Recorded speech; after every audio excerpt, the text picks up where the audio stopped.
record just a minute. So, and we will record for editing and putting it later. And this will be an hour, right? Approximately. Less than an hour, depending on how you respond. So Okay. we are live. Okay.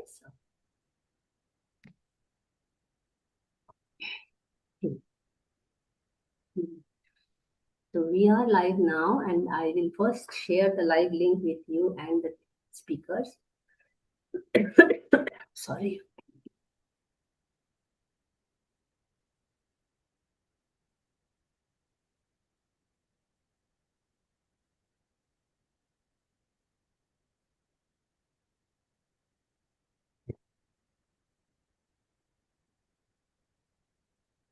Okay. Do you want it to go live on LinkedIn? Because I am always asking our speakers, or it is okay to put the edited later on? No, it's okay. It can be live. I don't mind. Yeah, okay. So then I will put there as well.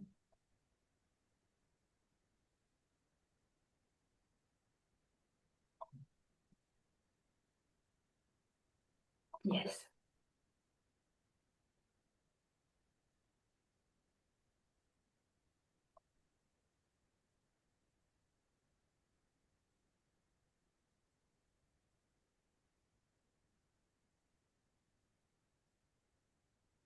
Yeah. So it's live on LinkedIn as well. So now we can get started.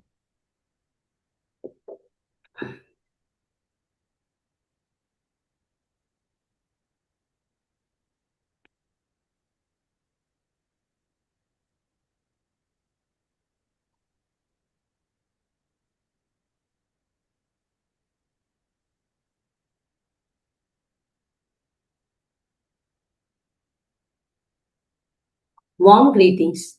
Welcome to today's session on Women in Architecture. The discussion on women in architecture is about understanding the nuances of being women in the profession, and it is placed in the larger purview of being in the diverse field of the built environment for those women who have shared their career in architecture and allied field and who started with architecture education. The session is conducted with the support of Eco Development and Research Cell, a not-for-profit initiative of the Environmental Design Consultants. This is Mansibal Bhargava from Environmental Design Consultants and the host for this discussion today. We are glad to take up this study with women engaging in practice and pedagogy of the built environment. The aim of the study is to celebrate the presence and participation of women in shaping the built environment. The objectives are to learn, document, and disseminate the biographical journey of women who choose architecture in terms of practice, research, education, arts, activism, and a mix of some of them, with an approach to have a multi and transdisciplinary in their career path. Through the study, we wish to acknowledge and appreciate their contribution, not only in the profession, but also bring forth the critical points that needs to be addressed at individual, institutional level as what makes or breaks or tweaks the career of women architects in India and Indians, of course, practicing all over the world. The study allows us to implicitly understand how women maneuver their lives to find their purpose of being in the profession, which also helps us explicitly to build role models for the current and future generation. It's a call for action for all to realize the need for an equitable architectural profession in order to advance towards an equitable and sustainable built environment. The methodology applied is called autoethnography, which in simple terms means the life journey of our respondent and the pen of the researcher. So today we have Ms. Reena Mahajan talking to us about her candid journey in architecture all over the world. And I'll quickly introduce her before I invite her to speak with us. Reena Mahajan is an urban planner, architect, and founder of studio Diverse City, which is written very interestingly. It's not SITY, but it is CITY. So Diverse City. And Street Smart, she's based out of Paris. With over 20 years of international experience, she works across urban design, climate resilience, gender responsive planning, and cultural change, leading people centered, nature positive urban transformation through design, civic technology, public engagement, and visual advocacy. Just to add a line here that she was also my teacher last year in our project on Hyderabad and polarization. So sorry. Thank you, Rina, for so much that you have been doing so many years. I feel a bit embarrassed that I came to know about you only when the Hyderabad water project came into picture. But nevertheless, you were my teacher, and I really like the way you maneuver the whole profession and the way you conducted this action-packed project for us. It was easy for sure to conduct 15 experts from all over the world to take us this project. But again, thank you so much for believing in me and giving this time to us. How do you Thank feel about it? Thank you, Mansi. Thank you for the introduction. And it is so funny that you call me teacher. Probably the first time somebody calls me that. I mean, I have taught, but actually, just for the audience, I was like a pilot and moderator of the session. And as much as I was a teacher, Mansi also was a teacher because we were all kind of learning from each other in this experience. Anyway, that's a discussion for another day. Yes, So, absolutely. yeah. So, are you ready for this candid conversation? We'll keep it very simple. It's your life journey. You can choose what you want to respond or not respond. And it's okay to have diverse viewpoints as well. I'm going to pose very simple question, and I would like to take you back probably more than 2 decades ago in your high school time. What brought you to architecture as a field or education? And where were you? Well, you might find this answer, unexpected because honestly, architecture was not my childhood dream. Uh, Mhm. to be very honest, I had no idea. I believe in school I wanted to be an astronaut or something absolutely. I remember looking at it in a book and thinking about it. Anyway, I would say when I was in high school, I honestly had no idea. And I'll tell you why I had no idea. It's not because I wasn't a good student. So I was a good student. But at that time, as you might be aware, in India, Yeah. I grew up in India. And so if you were a good student in India, there were very few respectable paths that you could take. Yes. So you Mhm. could be an engineer, doctor, lawyer, perhaps, because respectable people did a certain kind of like, there were these certain jobs. And if you came from this kind of like certain families would say, well, business is not our thing, and you just need to study something and then have a stable career. Mhm.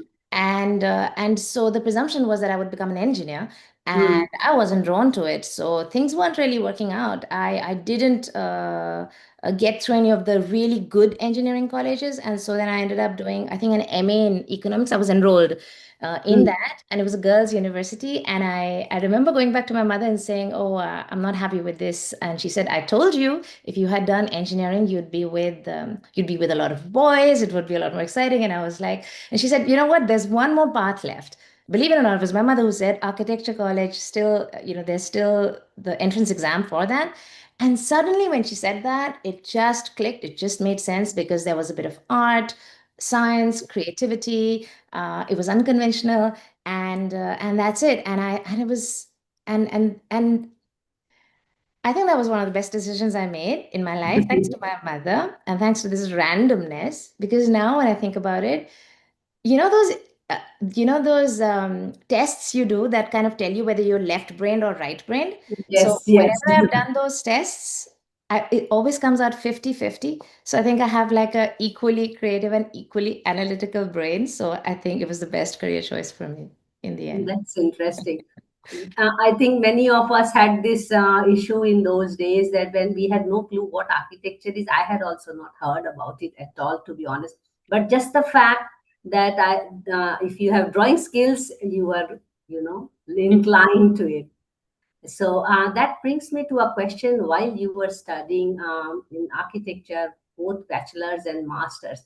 Did you ever feel that being a girl or a woman is going to be different? Or personally, I just give example.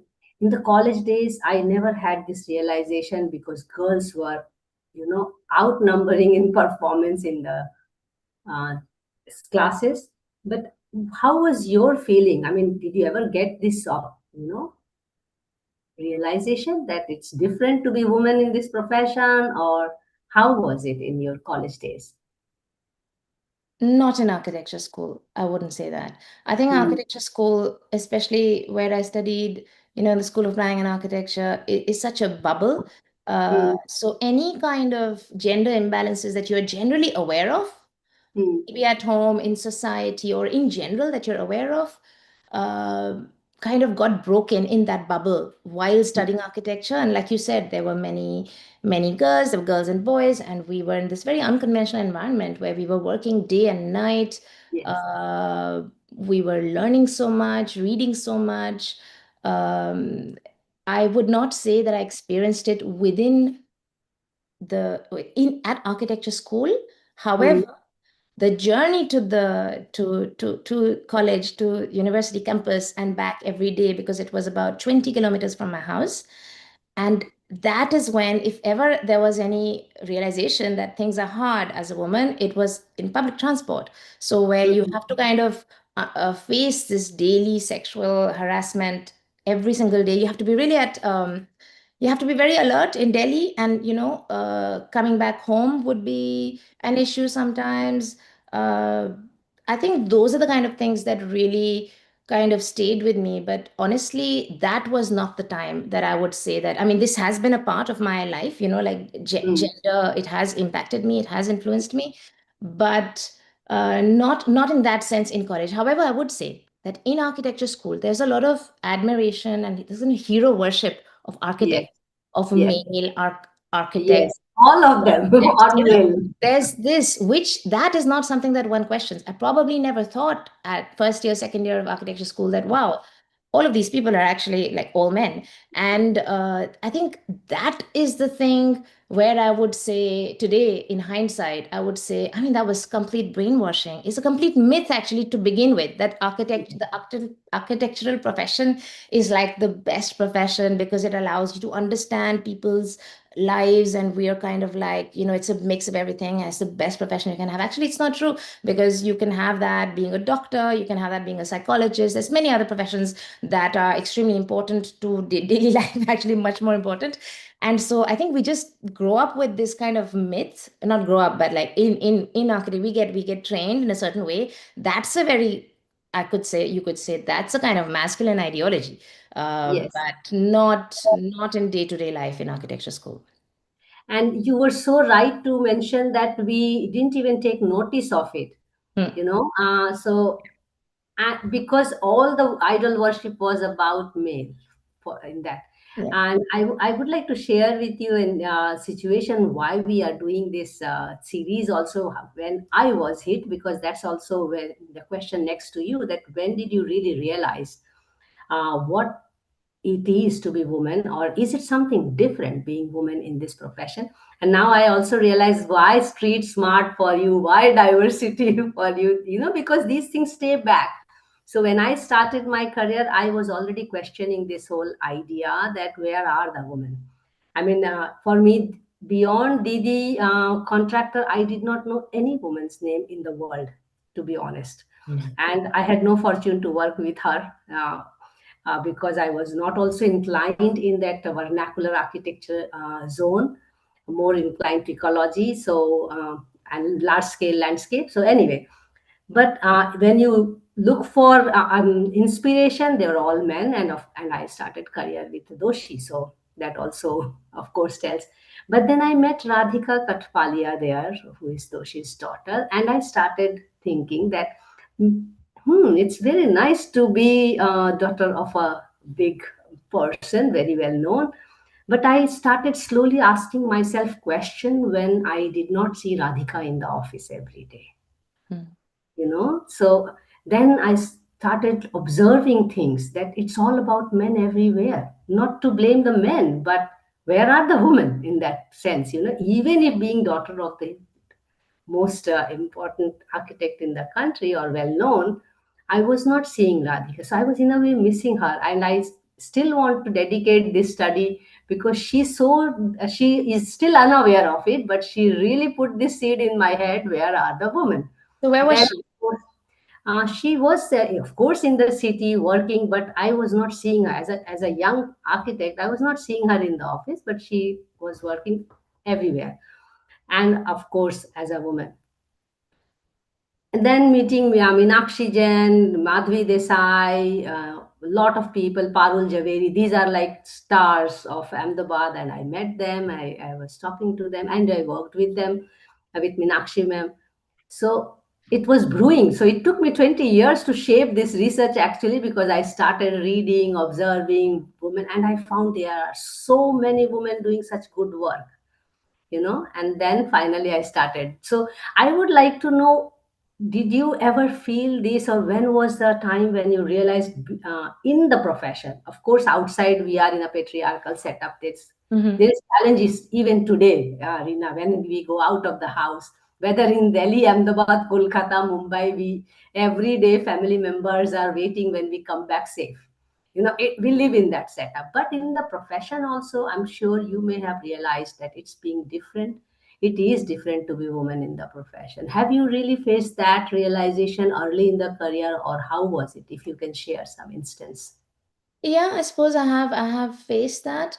Well, I mean, I have some other interesting things to say, so I probably Yeah. spare you the details of the day-to-day, very occasional patronizing comments or a little bit of sexism here and there that you can Yes. experience, but you can probably experience that everywhere and in every Yes. profession. And I didn't really have a big impact on me, so I would spare you those details. However, a couple of things that I do remember are when you're just starting out, so you're not just a woman, but you're also very young. And Yes. and so I don't even know whether it has to do with being a woman or not, but it so happens that most people in positions of power, most of them, because I was working, well, I was in France quite early in my career, and I was working in places where you had to deal with public authorities, or so in private firms, but with public authorities or with private developers, in all these meetings where most of them, then yeah, there were a lot of men in the room and experienced, right? So whatever that was, I can give you a couple of a couple of experiences of mine, let's just say. So one time was there was a brick building that I wanted to save. It was like a project. I think, yeah, it was in Beauvais. It was in the French Paris metropolitan region. And we were talking about brownfield development. So there was a very beautiful brick building, and I said, yeah, we should save this. But somehow, believe it or not, I think today, if I were to say this, it would be well received. But at that time, in that context, apparently, because it would have been much, much more expensive to save that building, and it didn't make sense in whatever economic system we were in, whatever reasoning that was, it made no sense to them. So they felt it was very easy, and they felt legitimized to say, no, that doesn't make any sense. That's a nonsense, very naive proposal. And at that time, when you don't have a confidence to kind of like fight for those common sense values or reasoning, you're like, okay, I guess I don't know enough, about how things work. Yes. And so I think this is the kind of thing that in the profession, I don't even know whether it's really to do with a woman or a male, but again, it's again about the values. And I can give you another example, and this happened over and over again. So it's the kind of buildings that you're making. So I was like a project manager, managing these projects where my goal was to make the housing more and more compact, to not have cars everywhere, to have like to as much as possible minimize it, or at least keep it aside, so you don't have this kind of like hostile environment everywhere. But the developers would always say, ah, no, but what people want is to be able to see their car, and they Yes. want their two cars outside their home, and they don't want their building to touch other buildings. So we want these single family homes. And I was very against that, because I know that that's contributing to a lot of sprawl. That's not good for biodiversity. Anyway, you know what it means. And but when they said, but this is what people want, at that time, I said, okay. But today, if they said that to me, I would say, no, it's not what people want. It's what adults want, perhaps. It's not what their children want. They want neighbors. They want to be able to play outside that home. Yes. And so, actually, I don't agree with you. And there's a lot of things like this, just things that you can't question in day to day. You just can't question this system that has been based around a certain ideal of what we should consider everyday life, and that's got nothing to do with how most people live. So again, Yes. I would say that my experience, wherever I have seen the gender issue, it hasn't been so much literal, that men have said something to a woman, but it's the ideals that they are defending. that were formed at a time when women didn't have a right to vote. Almost everything that we believe in today, every procurement system, the fact that architectural practice is based on competition Yes. and not collaboration. Not collaboration. Yes, it is based on almost everything it's all of these things that make me Yes. think, Yes. about gender. Yeah. Yeah. Actually, we do have this question towards the end Okay. because it's not about being woman or man. It's about the approach Right. in the Yeah. built environment, the masculinity or the femininity or the Yeah. way you look at things. And Or I this. can elaborate more. So go ahead Yes. and ask me that question again if you like. Yeah. Yes, I would definitely because that's kind of a punchline question also for us for teaser. So I come to a question again back because this is more of a biographical interaction. Sure.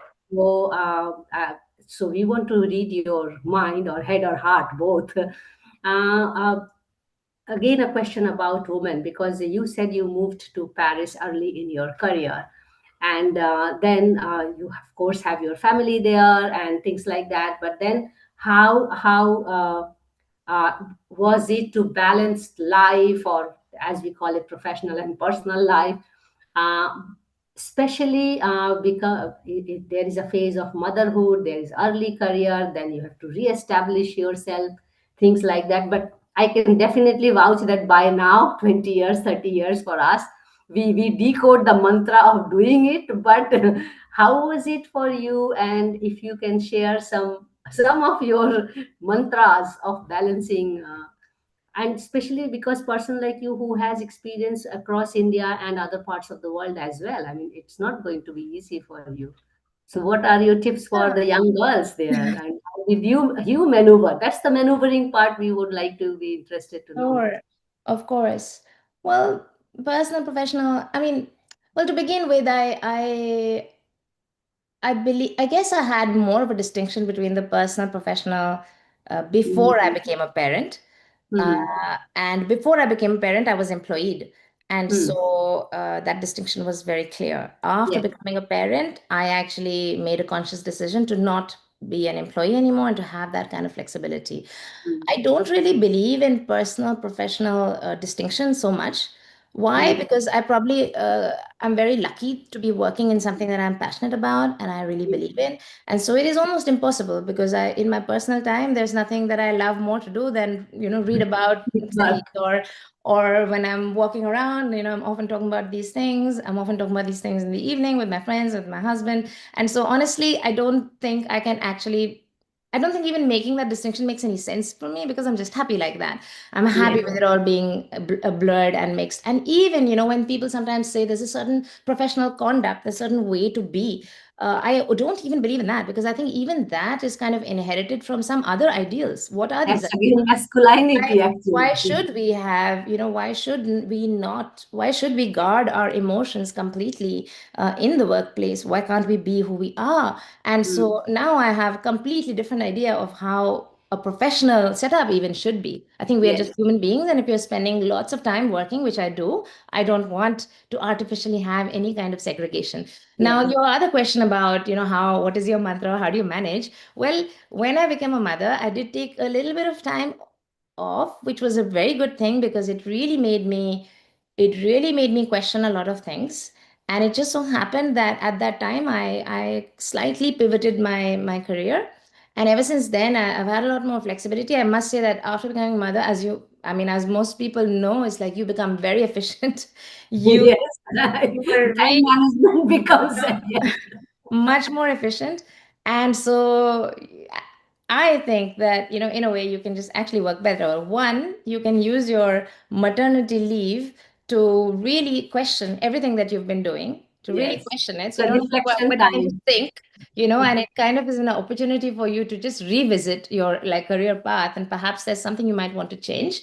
And then after that, for me personally, I know there's a lot of thing about like quality time with children, but children also need, for me, I feel, and most people are not able to do that in a job. I fully appreciate and understand that, but it's not the fault of it's the fault of the system. I don't know. I feel that when young children, they demand quantity of time and not just quality. You need to Yes. sometimes be there for them when they need you. And I Yes. know a lot of women are not going to like that. And I get it, I have complete empathy for everybody who's going through this. But the fact of the matter is that our work schedule is not fair on Yes. women who have having, Again, or men, masculine. or Yes. men who have Yes. children, because they're not able to spend time with their children. Mhm. And so I guess becoming a parent has just given me um, more more flexibility, more confidence to be able to do things are on my terms. Mm. And when I do think of a certain kind of balance, I think what is important to balance, not so much profession and personal, but it's important to balance your health. Maybe Mm. the time you spend on your computer and the time you spend with in real life with people. I think that's the kind of balance that if you are talking about, then we could talk Mm. about it. Now, I do have an interesting story about Mm. what happened when I became a mother. I could either Yes. tell you that Mm. now, or I could tell you when, I don't know, No, maybe. please share. Please share. Right. Yes. So when I became, I actually moved to Uruguay for a few years. My husband was posted there, and I wanted to learn Spanish, and I wanted to have a different experience for a few years. We were living in France for many years. So basically spent 25 years of my life in Delhi. Then I was living in France for a few years, let's say about 10 years or so. And then we went to Uruguay for 5 years. Over there, I had a child. And having a child and walking around with a stroller completely changed my life, completely made me see cities differently. And I realized that our cities are not made Yes. for people, actually, very simply. Completely designed around cars, efficiency. It kind of like completely fails children, women, people with any kind of mobility needs, older people, Yes. people who can't afford a car, and all of this. I guess I knew it theoretically, but I really experienced it firsthand. Yes. And that really transformed me, and it Mm. transformed everything. So everything now, everything that I've founded, everything I work on is now thanks to that moment. Mm-hmm. So yeah. Very well put when you said that we have to balance health when we talk about personal, professional life. And I can also relate with it, having immersed myself into water. I call it drowning or sinking all the time in the water subject.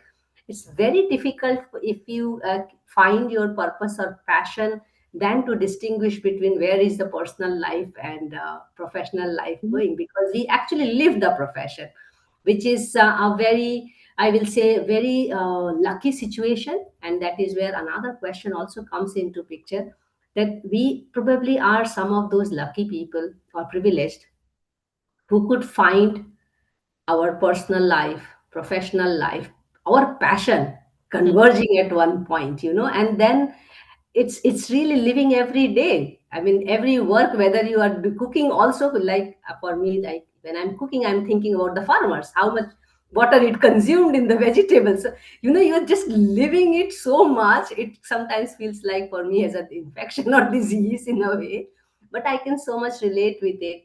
And I would like to ask a question as a follow up, because of your moving around the world and, of course, experiencing, and you said about how cities are made for, not made for children and women. But just a little deviating question from here, because you all moved with your spouse to places. What do you think about having a spouse from the same profession or different profession? Does it make a difference in a woman's career in architecture? Because I see from my background study, not that there are scientific research on it, I have not found it, but from my own acquaintance and background study, I realize that it makes a huge difference. And giving an example again, many well known male architects have women sitting in the background, not known to the world. And this is why this question actually, many of them are even not known. I can give example from my own head of the department when I was doing urban design. After I graduated, when I went to meet for, of course, gratefulness, then I learned that the main person to run the office is a woman, and I didn't even know her name for 2 years. So so you can also realize that many of my questions are actually coming from my lived experience only, because for me this is not a project. It's like something I really wish to highlight about women role models, because it's important to know these things. So what do you think about it? Well, I guess I can't answer that from personal experience. I know exactly what you're talking about because I'm an Yeah, that's architect and true. I have many friends and I know of many of these cases where you have a couple, like an architect couple. And to be honest, I'm very grateful and thankful that I'm not in that situation. Although if I were, I guess I would just deal with it. I'm pretty certain that I would have a slightly different perspective and I would probably not be probably doing the same thing. My husband is a sports journalist, Hmm. so right, so it's a completely different field. Uh, I do think I do think that works. That works for me because we do have shared values around, he loves cycling and we have shared values around public space and how cities Hmm. should be. So we do talk about those things. Uh, I write a lot now. I express myself. I do a lot of Yes. communications. So he can challenge me in certain ways, and he can critique me. So in my personal life, I don't have that situation, but I do understand what you mean. Hmm. Yeah, I won't unfortunately Experience. won't be able to Yes, give of you any course. examples. Yes, Yeah. of course, of course. Yeah. Uh, um, that actually also gives a very interesting way to look at things, because when we talk about our personal space and we are talking about professional space, people like you and me who are not making that distinction because we live it. I'm sure there are also moments and decisions that may have been taken either together or individually by you, which shapes you. Because I now recall you were also mentioning how things changed in your motherhood period, because you started looking cities Hmm. differently and all. But I would like to know a little bit more in that aspect, as life changing moments and decisions that you made which shapes you today, who you are, and we look up to you as a person, really as a role model. So would you like to share some things as what decisions you took? Maybe they are you. It was not right then, or whatever. It may be wrong decision, right decision, but it Hmm. shapes us. Whatever we do. Yeah, of course. Yeah.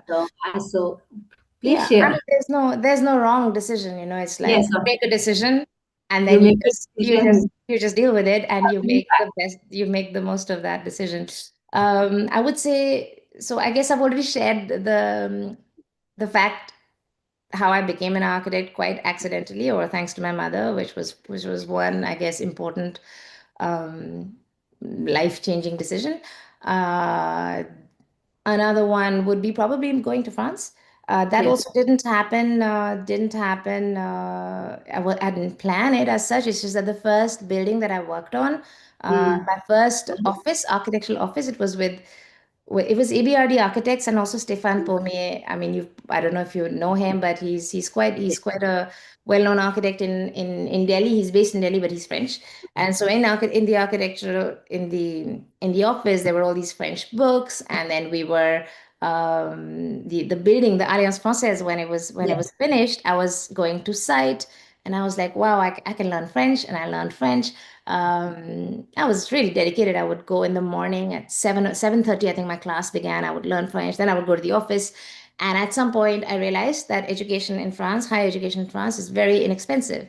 And that really motivated me to go there and study. So I guess that was an important turning point in my life that I left India. And I did want to travel at that time. I thought it would be like for a couple of years. It just ended up being, I mean, I don't know forever, but for many, many years. And so that was an important um, decision in my life. Uh, Another one would be, well, moving to Uruguay. So I guess it has a lot to do with also moving places because each time Yes. it kind of gave me a Absolutely. different perspective.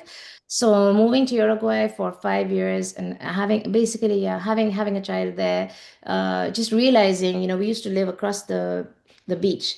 and the city, right in the city, in the center of the city. So not like a not like a really idyllic beach, but the city beach. And I couldn't cross the road to go there. I had to walk. It took me 20 minutes to cross the road with my child because it was Flyover. almost like a highway. Hmm. Almost like a highway, and in order to cross the road, you had to first walk about like 10 minutes to a crossing, and then you would have to wait about 10 minutes for the lights to change because the lights would favor the cars. And then I started questioning myself, well, if that's the case, and then I looked at the statistics and I was like, well, most of these people driving, actually, they're men. Most of the people who want to cross are like old people and people with children. They want to cross the road. So then I put two and two together and I was like, so basically it's like the kid's waiting for his daddy to go to the office and back. And the kid's like waiting at the crossing. So this kind of like thinking happened to me. That was a life-changing moment for me. And I guess the final one would be becoming a founder of a platform, of a startup. I mean, Yes. that will just, I think that just tops it all. Yes. Because I love I love working on urban design projects, but I realized at some point that I had to do something more to make a slightly bigger impact. And I can talk about it later Yes. about what it is, but essentially I would say that deciding to kind of found to create a venture that requires me to not just know my profession, but to be able to develop it, to know something about business, to know something about marketing and entrepreneurship. That's something I think that Nice. that people sometimes talk about, but that's been one of the most like steep learning curves in my Hmm. life. You can elaborate that only because my next question is about the kind of work that is of your interest. It will be good to know your venture and a little bit more about it so that we also have it on record and we can also, announce it more. Sure, That's yeah. my So natural next question, actually. So, okay, excellent. So it's called Street Smart, hmm. and as opposed to smart streets. So Yes. it's not the street that is smart, but it's the person, it's the people who are becoming smart. Because so the idea behind this is that our public spaces Hmm. are public, and when I say public space, actually a third of city's land is actually Hmm. our streets. So our roads, our streets, our public spaces, the space between buildings that is Hmm. not private public space. And I realized, and especially in India, that people are extremely apathetic about this space and Yes. with not much hope about it. And most of it has been given to moving and Yes. storing and storing. And I use the word, storing cars because it's literally that they remain parked 99% of the time, and most of our public space is dedicated to this. Hmm. And this happens, and most people don't really question it or think that's just how things are supposed to be. And so Hmm. things that are actually political in nature, Hmm. cultural at least, at the very least, Yes. have been just relegated, given away to engineers. Hmm. And I have nothing against engineers, but we are basically asking traffic engineers to decide how our lives should be, what kind Yes. of air we should breathe, what our children should do, whether we should play outside or not, whether we should have friends or not in our neighborhood. All of these questions that are political questions are being dealt in a very strange way. Like Engineered way. how many cars Engineered can we way. move from A to B? So this is what I want people to be more aware about. So Street Smart is essentially, it has two goals. Hmm. So one is to really build public demand for better Hmm. streets. We're Hmm. building that demand. How? Because it's an educational tool. I'll just explain what it does. Hmm. And Hmm. the other is to get people's lived experience, how people are experiencing the city, get Hmm. it as data, and then provide it to cities so cities can make informed decisions, not based on some random participation that happens at the end of a project, like a token participation or something that happens, or some sort of like audits that they decide to do, but real, but experience from people about how they are experiencing the city, and for it to be taken seriously by in urban decision making. So essentially, it's a web app. You take a photo of a street and you instantly get livability insights on it. And Oh. you get these insights and you get some mythbusters and you basically learn something about what happens in a street. You learn that every single element in a street in public space is actually a priority, and you understand what is the priority behind that. So if you see lots of parked cars, there'll be a comment on why that is happening and what that means. And the idea is to get you really thinking about this space and to get you understanding that actually this public space affects my health, it affects my well-being, it affects my freedom, it affects when it floods, it affects me when there's a heat, when I get a heat stroke, and for people to start taking an interest. So it does that. And it asks you a few questions like a survey, and we collect that survey, we give it to cities. So Well, that's that's very interesting, and I'm sure you are aware, but let us put it on record. You may have now come to know that yesterday, Supreme Court has actually given a judgment on right to walk is a fundamental right. I'm just reading out of the judgment, by the way. And safe footpaths must get priority over vehicles, Supreme Court of India. And it is invoking Article 19 and 21, which Supreme Court holds that citizens have a constitutional right to safe, demarcated footpaths and direct examinations of a legal framework to protect pedestrians. This is from yesterday, by the way, from India. So people are hearing you, and I know you have done a lot of these exercises in Delhi. I saw you in your social media platforms that you were experimenting on these things. So I hope people make use of this.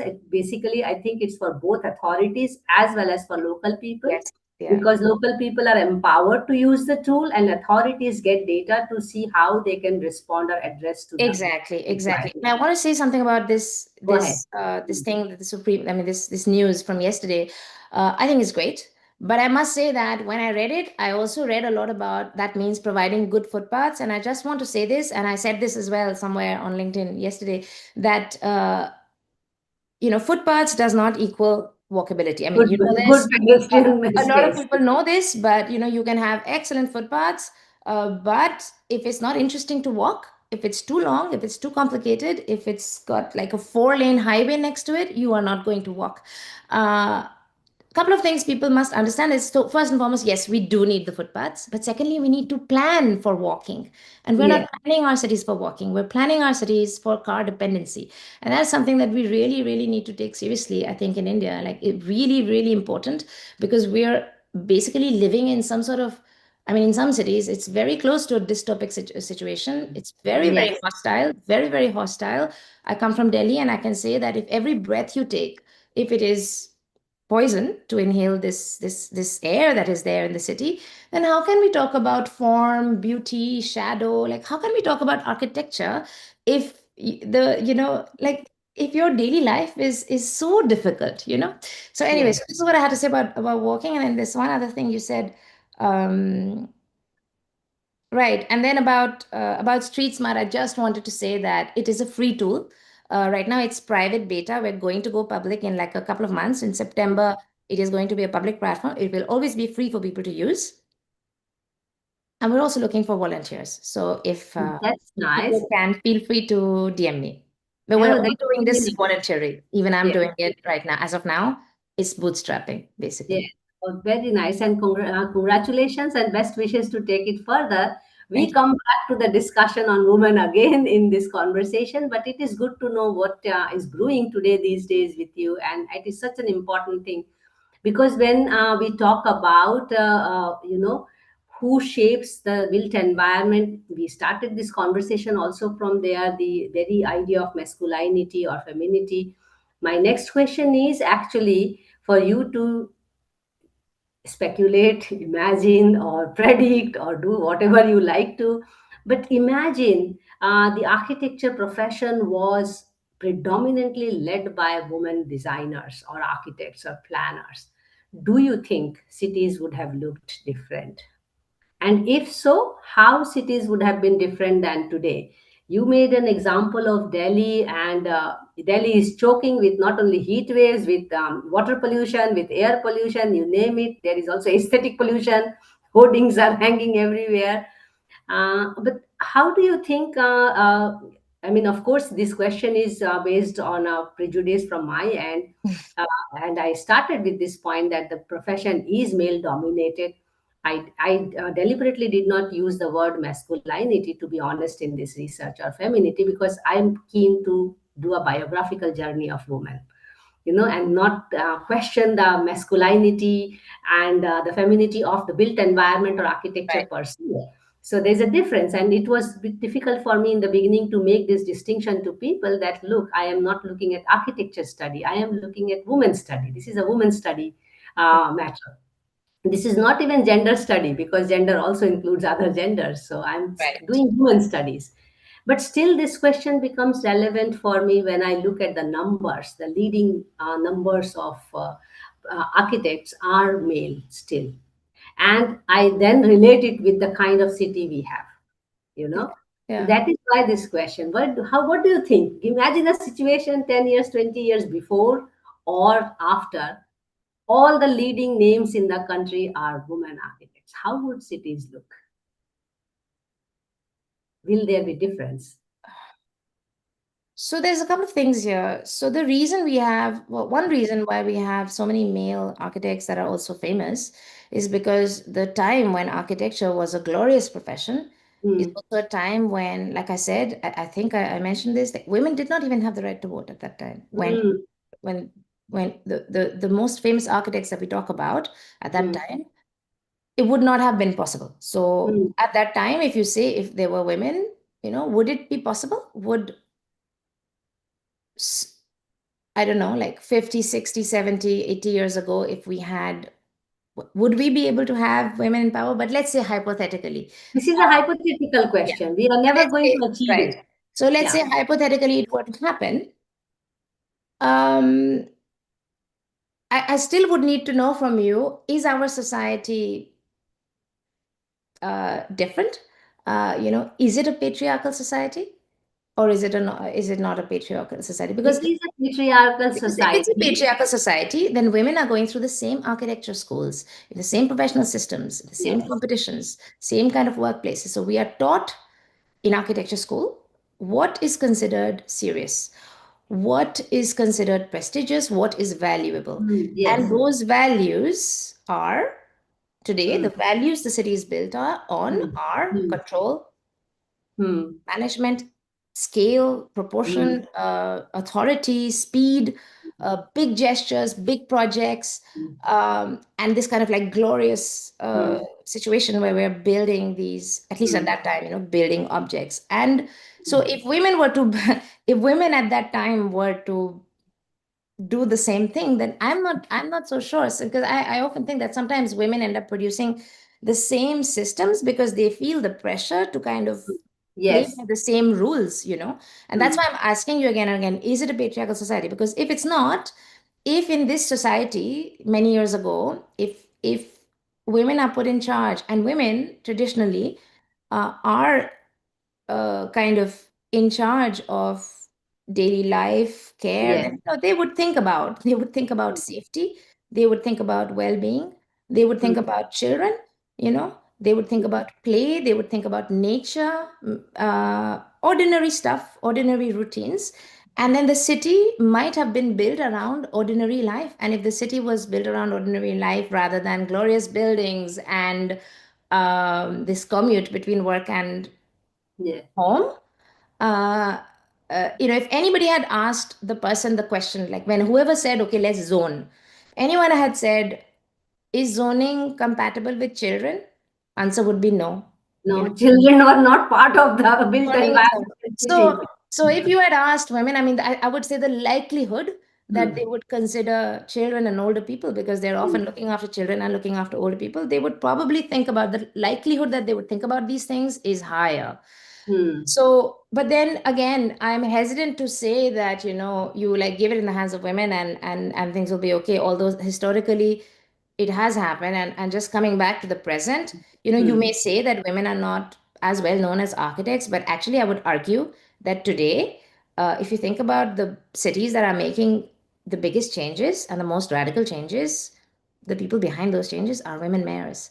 For example, Absolutely. Anne Hidalgo, who's the mayor of Paris, who has radically transformed the city and has radically reduced the air pollution, made it much better for cyclists, for children, for families. Just quality of life has increased Mm, dramatically. That's a woman, she's famous.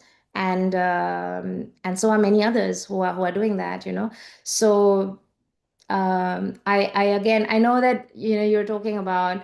I know your question, but I can't help but just connect it to the context, to whether it's Yes, a patriarchal context or not, and then to connect it to the values.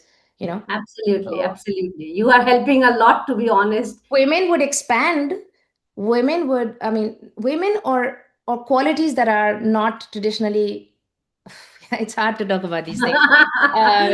If we could expand the questions, about what is considered important, Yes. I think Vidhaja has very different city. Absolutely. Actually, because you brought the question of mayor, and this is how this candid conversation happens. Actually, my next question is on leadership, and I so much agree with you when I look at leadership in that sense. Whether I go to Iceland in terms of political leadership, I'm talking about right now, but the question is on architectural leadership to you. New Zealand, and during Corona, we saw all the countries which were led by women had a very different approach to dealing with Corona time and other things, and so on and so forth. And the radical changes you are talking about, we have seen it in Iceland, New Zealand, and other countries, Germany for that matter, where Yes. I'm sitting today. Uh, I would also actually wish, not that I wish tomorrow all the leading women architects are women or the profession is led by women, but even if I, let's say, in a hypothetical situation, it's a dream for me to arrive to that situation. I will feel that then and then only I will see the profession is equitable in terms of headcount.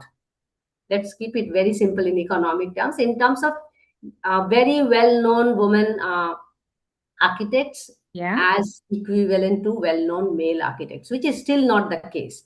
So if I'm targeting that, it's like high school. You target for 100 marks, you get 80 marks. Mm-hmm. So that is why this question. Imagine if there are more women or the profession is led by women architects, and then the leadership question comes to you that okay, I understand we have a patriarchal society, we have more anyway, even if women are leading it because they are trained in that setup, they work in that setup, they end up doing the same things as we are now facing. But still, my question, because it's a biographical discussion, what actually kept women architects away from the limelight? Why didn't you and me grew up knowing many women architects? So I'm basically talking about how you build your career where people are known. See, if I am not knowing role models as women, I'm already in a back foot in terms of thinking whether women can make it to the top in terms of leadership. Because Mm-hmm. leadership is not only having the name, but leadership also makes a difference in the decision making in shaping the built environment. I mean, we know now Brinda Somayaji, and few more still in the country. I will struggle to find big names. And by the way, that is why these conversations are happening, that at least I will have 100 names to tell my students when I'm going out Right. there. When I actually started this research, I was going places all over the country as a public speaker. I would ask students, which I conduct a workshop on women in architecture, by the way. I would ask, name 5 women architects. Students struggle to name 5 women architects even till date. Mm. And what hit me harder was they were not even calling their own teachers, who are full professors, also as architects, Right. because they are teachers. So these are some background study I'm sharing with you, because many of the very well known, very thinking women are also in academia who are shaping our lives. I mean, I am trained with Madhvi Desai, Meenakshi Jain, Parul Javeri. These are the women who have taught me in CEPT University. So I mean, I know they have shaped my thinking. They have given me this critical thinking of life and city and everything. But still, I would struggle to find more names. Right. So I give very simple example. I joined KB Jain sir. Uh, that was my only third year in architecture, without knowing that Meenakshi Jain ma'am is also an architect.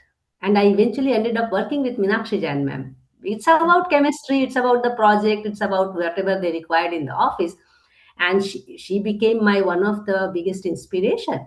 So where is the leadership? Where are women lacking in bringing it out to the society? We don't have still acceptance. Probably I didn't discuss this with you, but many of the conversations have happened that on site women really face these issues of being women in Mm. India still. But I'm just talking about, making a name in the society so that as a young girl going into architecture has a belief that she can Mm. make it to the, in the top list, and then women can do things, because that's an indirect way of, I will say, if more women are leading, I will say more cities are more livable. You may say it as a kind of a hypothesis built around. Well, but I think that the way that the system's organized, it Hmm. inherently women are inherently at a disadvantage. So Hmm. if being a successful architect means you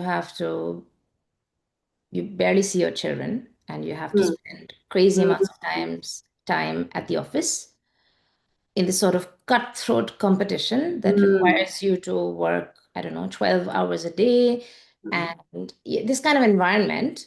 But this is a very difficult question to answer because all the things that Yes, you're of saying course. that women are even aspiring to become are inherently against women, I think, because in the current situation, the way like women are not able to, sometimes in certain situations it's harder for women to come back home late, so Yes, they have to leave absolutely. the office early. If the office environment values staying late, then women are at a disadvantage. So Yes. if We we are and going we have I have faced it in my yeah, life to be then honest. women are at a disadvantage. But I think that's very silly Yeah. because it has nothing to do with how good you are, or so many other examples I can give. So I say Hmm. that like if the ideals are, because did women decide these ideals? Did women decide that we Mhm. should work these kinds of hours? That did women decide that work should be organized around competition? That the Yeah. procurement processes should be in a certain way? Did women decide that we should have KPIs that should always be economic in nature? Like we have to have these measurable outputs.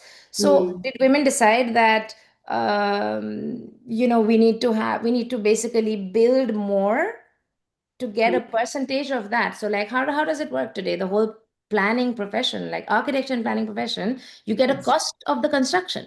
So Yes. It's the a more you commission based. construct, Hmm. the more you get paid. So you want to do nature-based solution, well, good luck to you because it doesn't cost anything. So it doesn't cost anything. It's very, very cheap. You don't even get into the tendering process. You have to basically get into a process, say, yeah, yeah, don't worry, we'll use lots of concrete.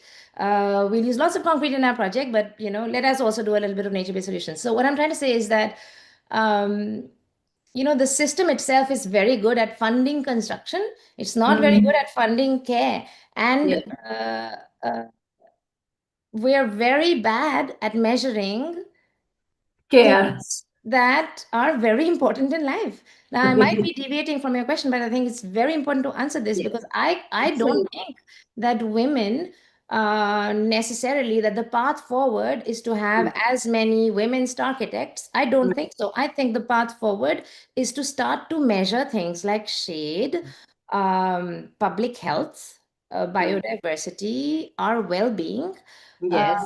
our social connection. We need to start to measure these things instead. If that does not create stars, well, then so be it. Be it. Be it. Maybe we don't need stars. Maybe we Absolutely. don't need them. I kind of like against the idea of having these, like, or maybe the stars come from, you got a star in Paris, Anne Hidalgo. She's Yes. absolutely hated by so many people, but she's loved by a lot of people.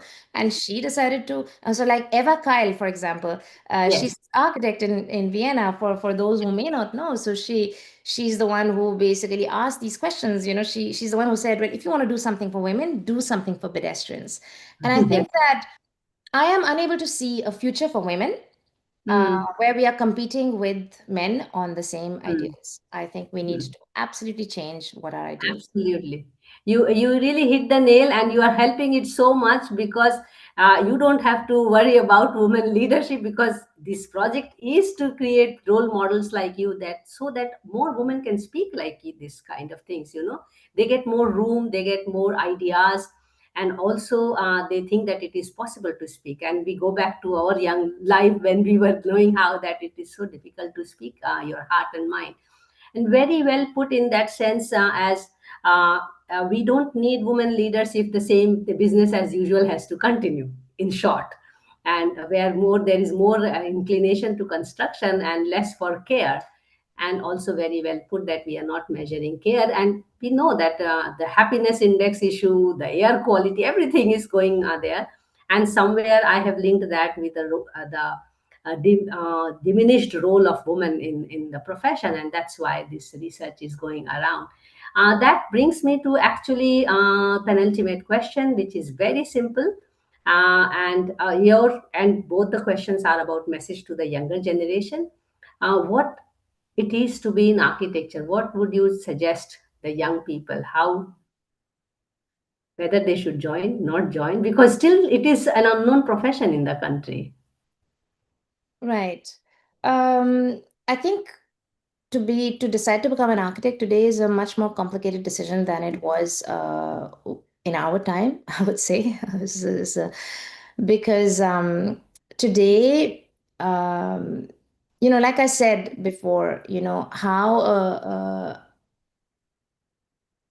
a building questions about what is important in a building. When I studied architecture, we talked about form, function, proportions. We talked about these things. Today, I think we talk about whether the building is bioclimatic, whether it Yeah. can survive climate change, Mm. whether what materials we are using, whether it is, I think the questions are different.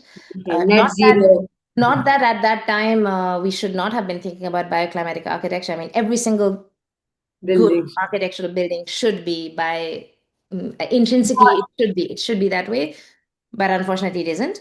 So I think these are very important questions. Also, the question of renovation. Like, I think for architects, for me, if you ask me as an architect, the biggest, most important question is, should we even build?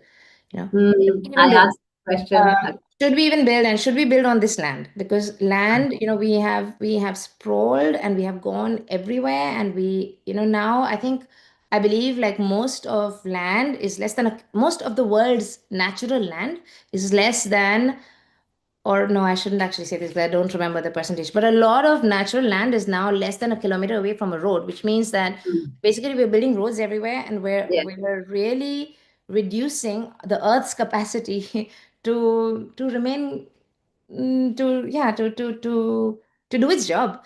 And so I think architects have a much bigger responsibility now. They have to think about extreme heat, flooding. They have to think about climate change. They have to think about biodiversity loss and urbanization. So like they have to think about all of these questions. So I think they have a much bigger responsibility, and renovation. Should they be perhaps a lot more? Because at that time, renovation was considered like a bad architect's profession. Yeah. Like if you want good, More construction, more more construction. about construction. And I believe that has completely changed now. Yeah, absolutely. And I felt so privileged even 30 years ago, having worked with Meenakshi Jain and KB Jain sir, that they were so convinced about conservation, Yeah. And I think now it's all about it. And I so much agree with you. And the reason why I work in water sector is also because I don't think we need to build more, to be honest. We need to restore more of ecology and things like that. Absolutely. Oh, and I just remembered that, yeah, because you're our water, right? I didn't mention, but I would like to mention him. His name is DJ Larrio. This was one person who was like a mentor to me. He was one of my employers, and he was all about water. Actually, you should meet him. He taught me. He taught me to look at any project, any architectural project or any urban project, to first ask the question, how does the water flow and what does the drop of water want? Absolutely. Like, what does it want?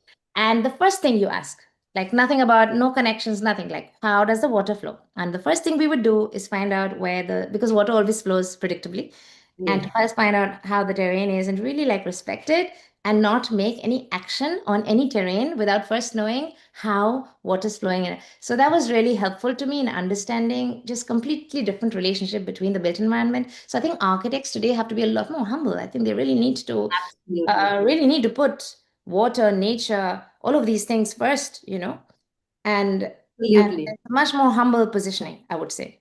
Absolutely. And you already made very two important remarks in this term, that we have to move beyond competition and get into collaboration, which is still not there in the architectural space, Yeah. actually. So Yeah. that is extremely important. And I now realize I actually missed a question on inspiration, but you did mention now. So I will reach out to you for our water series. But of course, your mother is also your inspiration, as you had mentioned. That brings me also to the last question here, again, addressing to the youth. And it's about engendering the profession, because I mean, I'm looking at the numbers, and that's why I'm talking about it today. Still more, there are now more girls or women joining architecture profession, but the number is not that good when they go out of Mm. the profession, sorry, out of the education into the profession. Yes. So it has to do with the work environment. It has to do with, by the way, women leadership. That's from my studies, I can tell you. It has to do with the kind of work on the field and many more things. And of course, patriarchy, is the umbrella reason behind it. So, what are the simple things we should do? And it's not focused to girls or women, girls or women. Simple work environment ethics that can make women more comfortable. That's So, engendering profession. sure. I think so, if we want, we could do it in a way that would kind of make certain, Mm, how do I put it? Like, I don't know, change the syllabus or do mm, certain things. mm, I'm not an expert in all mm. of that. So I would only just, I guess I would just answer based on my intuition. Absolutely. I think that we will have more success Mm, in having more women stay in the profession. yes. We start broadening what we consider important. So, Yes. or important knowledge. So, in Mm, architecture schools and in architectural practice, we spend a mm, lot of time actually studying buildings and studying yes. architects. But we could spend more time Life. studying life, yeah, studying life, studying nature, studying water, studying how different people experience places differently. For example, like we are taught to look at these standards, which now Mm, I realize uh, that most of them are based on nothing. Like, okay, we mm, should have, like, I don't know, if you have a stadium, we should have, like, I don't know, X number of parking spots for X number. It's based on nothing. And it's mm, completely random. Most of these standards, many of these standards are completely random. Like, even things like, anyway, I won't get into that. But what I mean to say is that we could spend much more time understanding how different people experience life differently, because it would make us much better architects. We could spend more time listening to children, older people, people mm, whose lives are very different from our own, just to build more empathy. And the reason I'm mm, saying this, and you mm, yourself said it, you mentioned also collaboration, listening and mm, understanding. If we change this about our profession, I think the whole profession itself would become a lot more inclusive, and mm, I can guarantee that you would have more women able to be in the space, because the more you talk about these things, the more you meet these kinds of people, more you get out of this bubble, the mm. more the absurdities of extreme work environments that are not compatible with daily life will get revealed and will get balanced, I think. Yeah, absolutely. These conversations can go on and on. We love to do that, and I'm caring about your time as well. We have gone overshot, but nevertheless, thank you so much, Arena, for this wonderful and candid conversation. This is how it is meant to be. At our research, we are not really seeing that having more women will actually engender the profession, and it came out so clear in this conversation.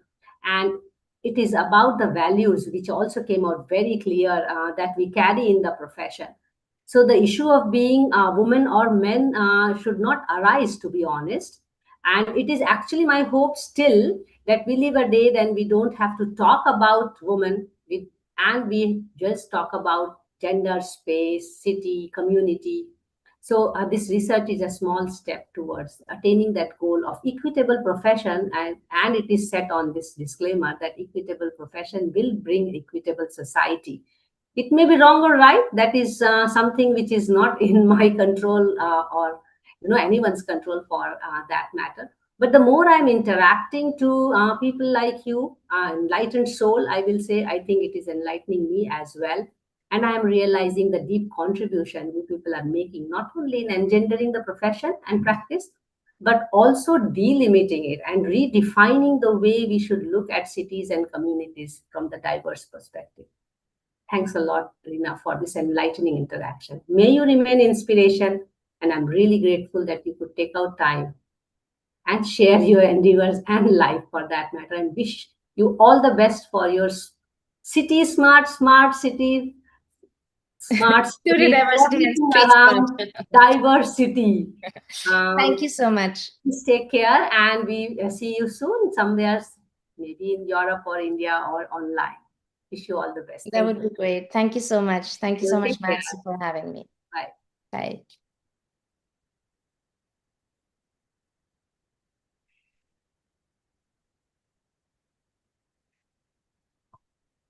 Okay, I will close it now. Live is still there.